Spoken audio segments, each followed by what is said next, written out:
Greetings. January is here, and so is the editorial for the month from the two of us. I am Russ Hatfield, and behind my shoulder is my higher dimensional twin soul, Kara, who is also a member of Ashtar Command. The future is just around the corner, so Kara and I imagined one that would work out just fine if humanity can pull it off. It is called The Last Gas Station.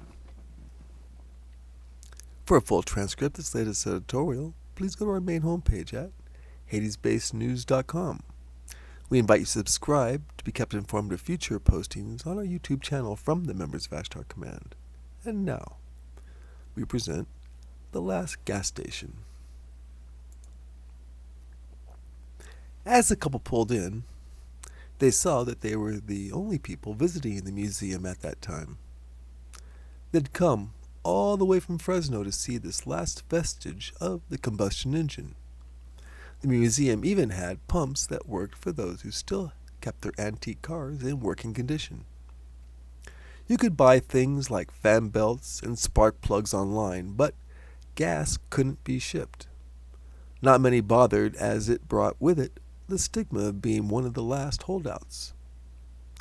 The only cars still putting out exhaust were those equipped with systems that almost cleaned the exhaust completely before it could be expelled into the atmosphere.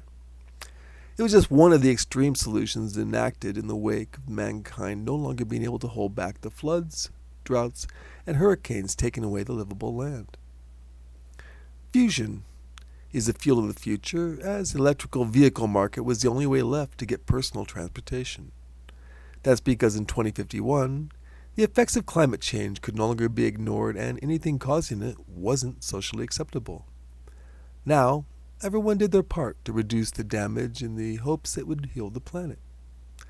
Thanks to unlimited energy with none of the nuclear waste, fusion power plants have replaced all other forms of renewable energy. Technology had solved the problems of clean transportation of goods and people by cooperation on a global scale. Pollution, for profit, had become a criminal activity, and even accidental pollution could incur huge fines. The change wasn't overnight, and not everyone was happy with that change, but no one could ignore the inevitable results of doing nothing.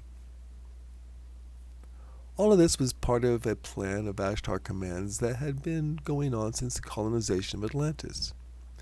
It wasn't just a technological revolution, but a social one as well. Everyone was now on board as far as returning the planet to its once pristine state. Evolution and ascension are symbiotic, one being the means to the other. The world of 2051 had experienced enough geologic and ecologic changes to warrant such extreme measures.